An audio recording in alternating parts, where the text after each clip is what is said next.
காத்திருந்த கொண்டாட்டியா நேற்று ஒருத்தர் தள்ளி போடான் காத்துக்கிறான் தவிர ஒண்ணு கூத்த குத்துட்டு வாய பொண்ணு ஆயிக்கிறான் சொல்றேன். காத்திருந்த முன்னாடி நேத்து வந்து நலிமுட்டான்ற எல்லாம் விதி. விடலாமா அவளை? எங்க விட்டா எவ்வளவு தூரம் ஓடி விடுவாள்? அவளை எங்கு மடக்க வேண்டும், எப்படி மடக்க வேண்டும் என்ற வித்தைகள் எனக்கு தெரியும். என் தங்கையை பார்க்க வேண்டும். உனக்கு வித்தை தெரிஞ்ச இந்த தொழில நீ ஒண்ணு வேணா நெல்வா கூட்டு வந்துட்டா நான் பாட்டுக்கு அடிச்சு நீ பல்ட் அடிச்சா போன எல்லாம் சம்பாதிச்சு சொன்னி வித்தை தெரிஞ்ச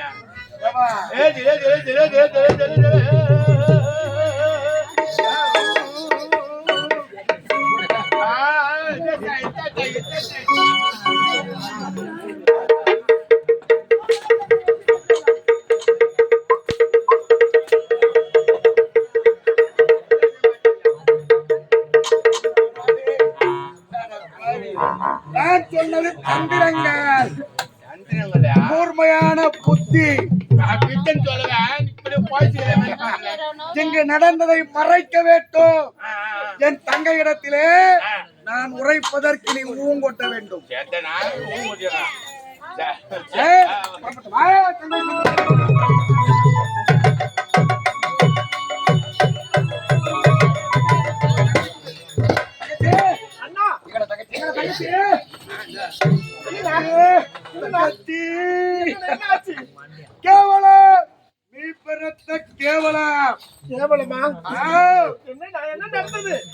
உன்னுடைய கணவனுடைய தங்கை என் ஆத்தனாரு உன்னுடைய அண்ணன் என்று பாராமல் என்னை கேவலப்படுத்தி விட்டாளம்மா. உங்களை பார்த்தா நந்தவனத்திலே அழுது கொண்டு புலம்பிக் கொண்டு தந்தை இறந்து விட்ட சோகத்திலே சென்று கொண்டிருந்தார். ஏனம்மா அழுகின்றாய்? ஆண்டாண்டு அழுதாலும் மீண்டார் திரும்ப வரப்போவதில்லை என்று மன ஆறுதல் தமா கூறினேன்.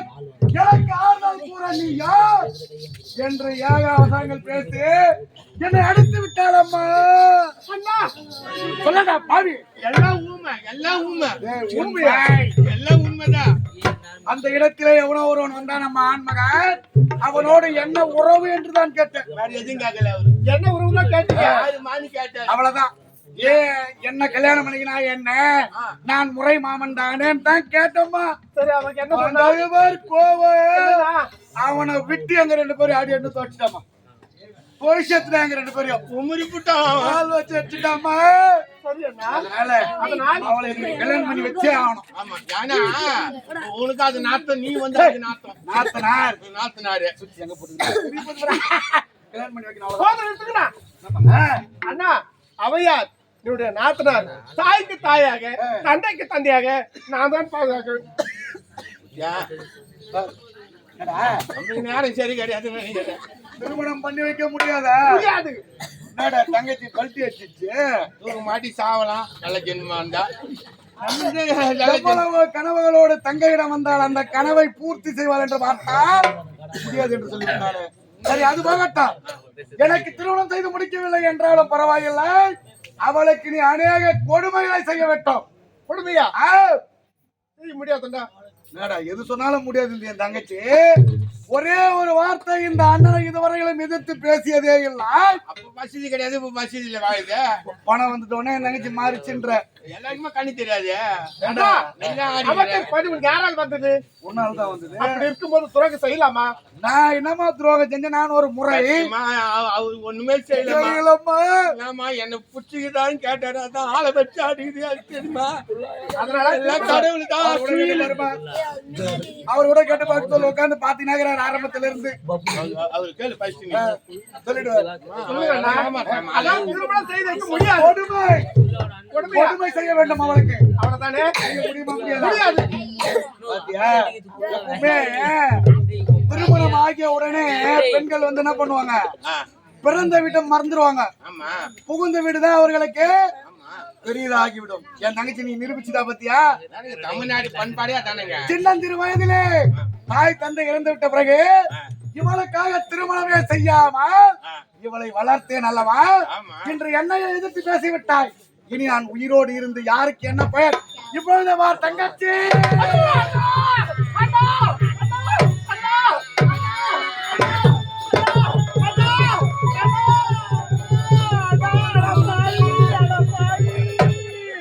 சேர்த்துன்றேன் பட்டணம் தான் போய் சேரணும். இருந்து விட்டாரா? ஏமா கடவுள் பார்த்தான் தள்ளிக்கு போட்டான். யார் அவ? ஆ, என் நாத்தனார் தானே? தானம்மா. எங்க அண்ணனுக்கு என்னடா போற? என்ன அவரு முறை தானம்மா அவரு? முறை தானே? அவங்க அண்ணன் நீ கல்யாணம் பண்ண இல்லையா? ஆமா. ஏதோ ஒன்னு அது கல்யாணம் பண்ண திருமணம் செய்துக்கலாம்டா. யாரோ சொல்லக்கூடாதா? சொல்லக்கூடாதா? ஒன்னு அச்சு நெருப்பு நீ அச்சுங்கிறியா? இனிமே அவளுக்கு நான் தாண்டா கொல்லி. இனிமேட்டு அவளை வாயை வைக்க கூடாது. வாழவே விட மாட்டேன். ஆமா. நானா இல்ல அவளா? நான் ரெண்டுல ஒண்ணு நான் பாக்க தாண்டா போறேன். ரெண்டுல ஒண்ணு பாரு, நான் மூணுல ஒண்ணு பாக்குறேன். என்னத்த பாக்க போறேன்? என்னத்த பாக்க போறேன்? என் வயிறு எரியுதுடா. என் வயிறு எரியுது. கூ சட்டி மூடுமா, நாய் நக்கிட்டு போட போகுது.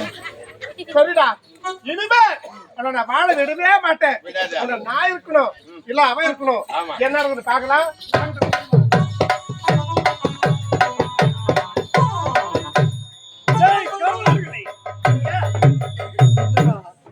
என்னுடைய தங்கை நந்தவனத்துக்கு சென்ற தங்கை இன்னும் காணவில்லை. மனதை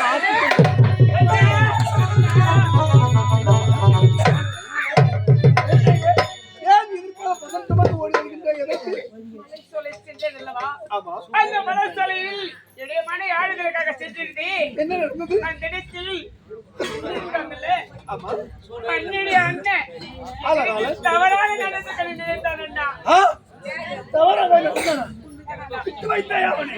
அவன் எங்க இருக்கின்றான்? அவனை விடவே மாட்டான். பாரு அவன் என்ன செய்ய.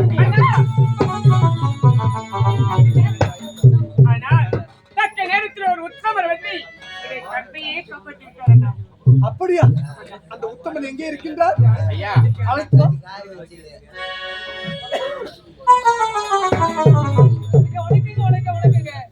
சமயத்தில் என்னுடைய தந்தையை காப்பாற்றி இருக்கின்றீர்களே, உங்களுக்கு நான் எப்படித்தான் நன்றி கூறுவது என்று தெரியவில்லை. ஐயா, அதற்காக ஒன்று கூறுகின்றேன். நீங்க எந்த நாட்டு? தென்மதுராபுரி மானாமதுரை ஆண்டவர்கின்ற பெயர் காசிராஜன். ஆமா, ஆமா, தென்காசி ஆளக்கூடிய காசிராஜன். ஆமா. இருப்பினும் என்னுடைய தந்தையின் கற்பை காப்பாற்றி இருக்காங்க. எதை கேட்டால் தருவீர்களா? நிச்சயமாக என்னுடைய உயிர் உள்ளம், என்னுடைய மூச்சியே. அப்படி என்றால் நான் கேட்டால் எதை கேட்டால் தருவேன் என்று எனக்கு நீங்க சத்தியம் செய்து கொடுங்க. அப்படியா? ஆமா. நீ எதை கேட்டால் என்னுடைய தன்னையை காப்பாற்ற நான் தருகிறேன். இது பாருங்கள், நானே வரவில்லை என்றால் உங்களுடைய தங்கியின் கற்பு மறுபாக இருக்கும், உங்களுடைய தங்கி உயிர் போயிருக்கும். அப்படிப்பட்ட கற்பையும் உயிரையும் காப்பாற்றி இருக்கிறேன் அல்லவா? அதனால் உங்களுடைய தங்கையில் எனக்கு திருமணம் செய்து வைத்தார் என்ன? தந்தையை உனக்கு திருமணம் செய்ய வேண்டும். ஆமா. கொச்சு கொண்டு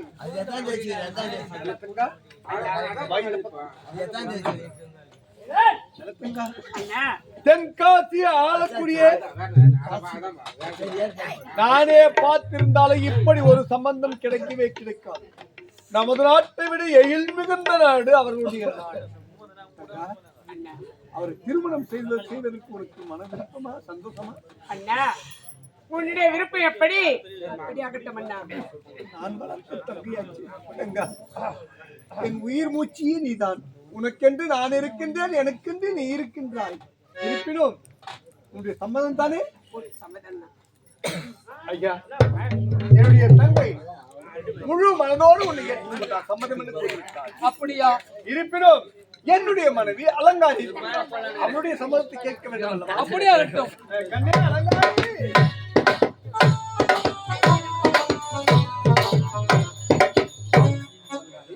என்ன அலங்காரி, என்னங்க எந்த நேரத்தில் எதை செய்ய வேண்டுமோ அதை செய்ய வேண்டும். நாங்கள் தாய் தந்தைகள் இல்லாதவர்கள். இந்த நாட்டுக்கு ஒரு மன்னனாக இருந்தாலும் இனிமேல் நான் தான் மன்னன், நீ தான் மகாராணி. ஆமாங்க. இருப்பினும் என்னுடைய கூட பிறந்த தங்கைக்கு நல்லதை செய்ய வேண்டும் அல்லவா, திருமணத்தை செய்ய வேண்டும் அல்லவா? ஆமா, இங்க பார், நான் அதற்கு முன்னதாக மறந்தே போய்விட்டு இந்த சந்தோஷத்துக்கு உன்னுடைய அண்ணன் என்ன காரியத்தை செய்தான் பார்த்தாயா? ஏய் அலங்காரி, என்னங்க ஆலகாலனை இனி முதல் அவனை விட்டு வைக்கவே மாட்டேன். இப்பொழுதே கொண்டு குவித்து விட்டு வருகிறேன். நீங்க கொல்லத்தவள ஐயா. ஐயா, அவன் செஞ்ச அக்கிரம அவனே தாங்க முடியாத கட்டாரிலேயே குத்தி இறந்துட்டாங்க ஐயா. சபா, இந்த நாட்டுக்கு ஒரு அமைச்சராக இருக்க வேண்டும் என்று நான் அமைச்சர் பதவி கொடுத்தேன். ஆமாங்க ஐயா. கார்க்கவில்லை, தற்கார்க்க அதை பொறுத்துக் கொள்ள முடியவில்லை. அலங்காரி, என்னங்க ஒன்ன செத்தவன் தான், அவன் போகட்டும். ஆமாங்க. இருப்பினும் என்னுடைய தங்கையை காப்பாற்ற வந்தார் காசி மன்னன். அவருக்கு என் தங்கையை கொடுப்பதற்கு நிச்சயம் செய்து விட்டேன். என்னங்க என் நாத்தனாருக்கு திருமணமா? என்ன வயசாயிடுச்சு, இன்னும் 10 வருஷம் போட்டுங்க.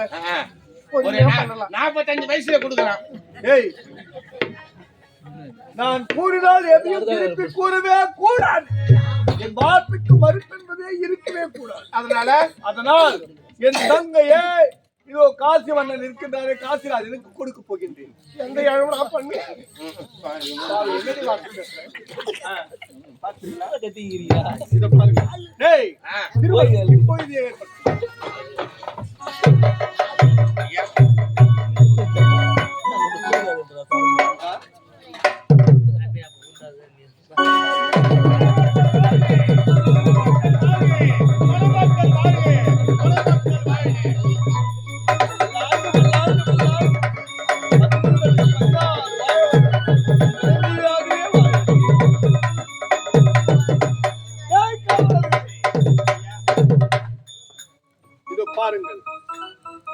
என்னுடைய தந்தை இருக்கும் போது எனக்கு மர்மம் செய்து கொண்டு ஐயா, மகனே, உன் தங்கைக்கு திருமணம் நடக்க வேண்டும் முன்னதாக சொன்னேன். ஆனால் நீ மறுத்துவிட்டு உன்னுடைய திருமணத்தை ஏற்றுக்கொண்டாய். இருப்பினும் நான் உயிருடன் இருப்பேனோ இருக்க மாட்டேனோ.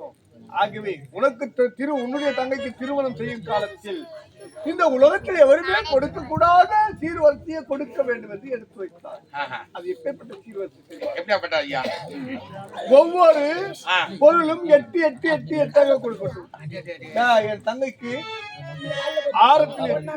ஆரத்துல 8, நெக்லஸ் 8, நெக்கில்ஸ் 8, கம்பல் 8, மூக்குத்தில 8, என்னென்ன நகை போடுறாங்களோ அதத்துல 8, வீராவில ஒரு 8, பெட்ல ஒரு 8, எல்லாத்துலயும் 8 8 பாத்திரத்துல அண்டாவில 8, அதுல 8, இதுல 8, இதுல 8, அதுல 8, குண்டால 8.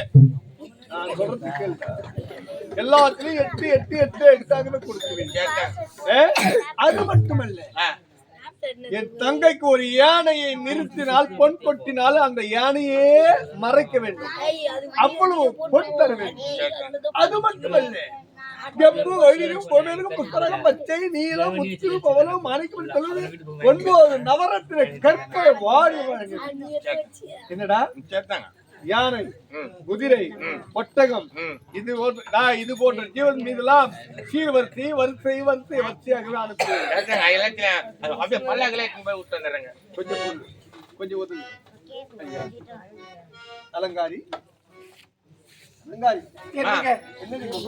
ஒண்ணு இல்லைங்க, எனக்கு ரொம்ப சந்தோஷமா இருக்குது. சரி, நீ சென்று என்னுடைய மைத்தனுக்கு நல்ல உணவு பொருள். சரிங்க, உணவுகள் ஆகட்டுங்க. என்னுடைய தங்கை தாய் தந்தை இல்லாத ஒரு தாய் இருந்தால் தன்னுடைய மகளுக்கு திருமணம் நடந்தால், மகளே இப்படித்தம்மா நடக்க வேண்டும்.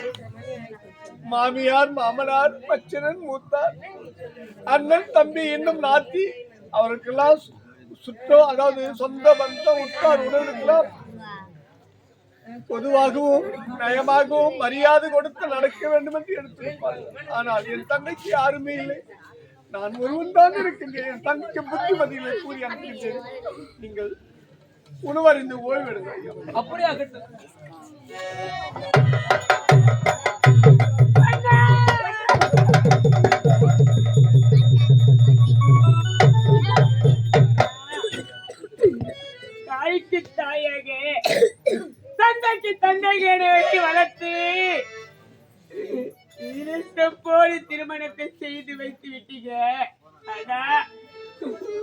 உன்னை விட்டு நான் பிரிவதற்கு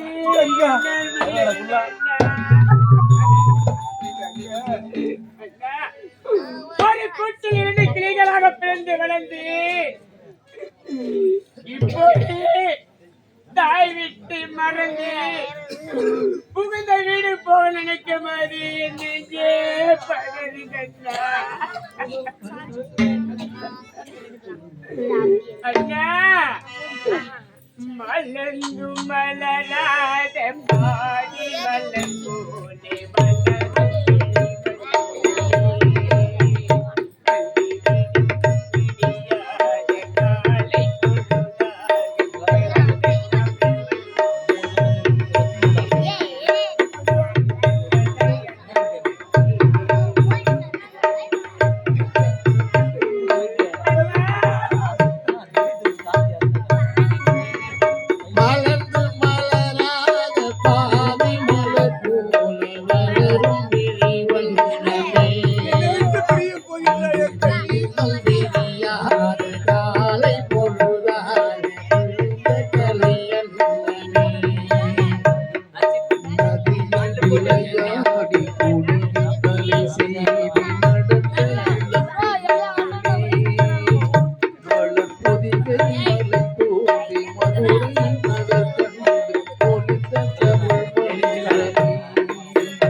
நதியில் விளையாடி குளிர் தலை செய்வி நடந்த இனம் தென்றலே முதுகை மலை போன்று மதுரை நகத்தன்றி போலந்த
கதை சொல்லவா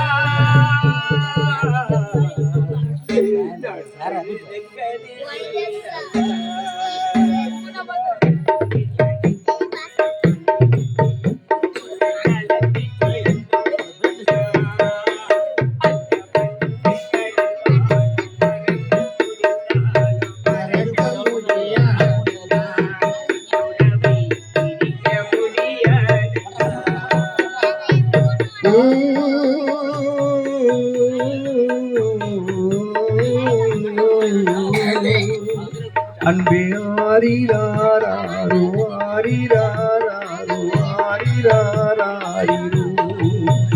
அன்பே ஆரிராரோ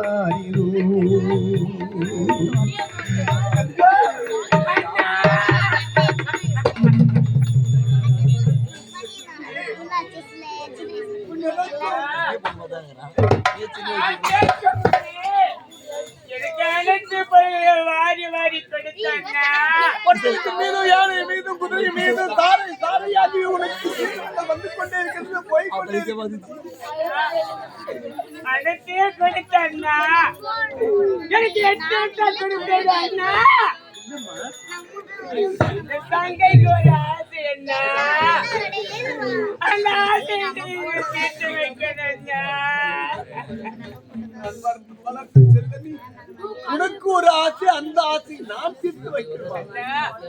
என்னம்மா நடத்தி இப்போது புகுந்த வீடு போக போகிறேன். ஆமா அங்கு சென்று சில நாட்கள் ஆன பிறகு எனக்கு கரு ஒன்று தடுத்து, அந்த கரு தடுத்து 10 மாதங்கள் ஆன பிறகு எனக்கு ஒரு பிள்ளை பிறக்கும் போது அண்ணா, பிள்ளை பிறக்கும் பொழுது அந்த பிள்ளைக்கு தாளாட்டி நான் பாலூட்டி சீராட்டி வளர்க்கேன். எனக்கு ஒரு பொருள் தர வேண்டும் அண்ணா. ஒரு நாள் நமது தாய் தங்க பாலாடையில் தான் நமக்கு பால் ஊட்டி ஊட்டி ஊட்டி வெள்ளி நிலவை காட்டி பால் ஊட்டி ஊட்டி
அந்த தங்க பாலாடையை பாலூட்டி திரட்டி வளர்த்தார்களே, அந்த பாலாடையோ அந்த மோர் கிடைத்த தங்கைக்கு சொல்லுகிறேன்னா, என் பிள்ளைகளுக்கு நாங்களே பாலூட்டி உன்னிட லாபம் பிள்ளையை வளர்ப்பேன்.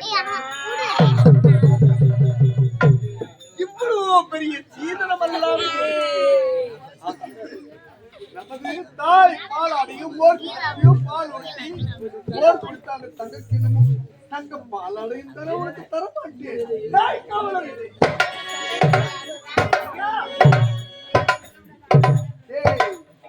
என் தங்கைக்கு அதாவது தங்க பாலாடையும் தங்க மோர் குளத்தையும் சேகரித்து வையுங்கள். அப்படியாக செய்ய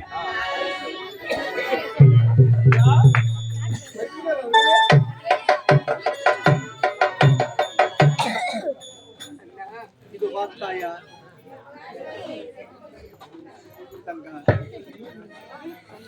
பிறந்த வீட்டிற்கு பெருமையும் புகுந்த வீட்டுக்கு புகையும் தேடி கொடுக்க வேண்டியது ஒரு பெண்ணின் கடமை. நீ தாய் தந்தை இல்லாத பார்த்தாயா, தாய் தந்தை இல்லாத பெண் தானே தரைக்குறவாக நடந்து விட்டார் என்று சொல்லக்கூடாது. அண்ணனுடைய அன்பிலே உன்னை பார்த்து மற்றொருக்கு ஒரு பாடமாக இருக்க வேண்டும். அப்படித்தான் நீ அவர்களுக்கெல்லாம் உன்னுடைய நாட்டில் வாழ்ந்து காக்க வேண்டும். ஐயா ஐயா என்னுடைய தந்தை தாய் தந்தை இல்லாதவள் அண்ணனுடைய அன்பிலே வளர்ந்தவள் இருப்பினும் என்னுடைய தந்தையை உன்னுடைய தாய்க்கு பின்னாலும் தாரமாகவும் உன்னோடு கூட பிறந்த சகோதரியமாக நினைத்து உன்னுடைய வாழ்க்கையை சமுத்திரம் மூலமாகவே தொடங்குங்கள் என்று வருகிறது என் கடைசி உன்னுடைய தங்கைக்கு எந்த ஒரு குறையும் இல்லாமல் காப்பாற்றுவது என்னுடைய கடமை. நீங்கள் கவலைப்பட வேண்டாம். புறப்பட போகலாம். அண்ணா அண்ணா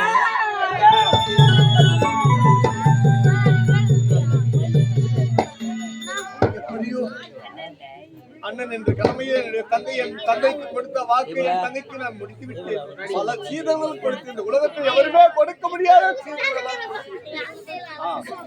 என்னுடைய மனைவியோ தனிமையில் இருக்கின்ற அரண்மனையில் சென்று பார்த்தேன்.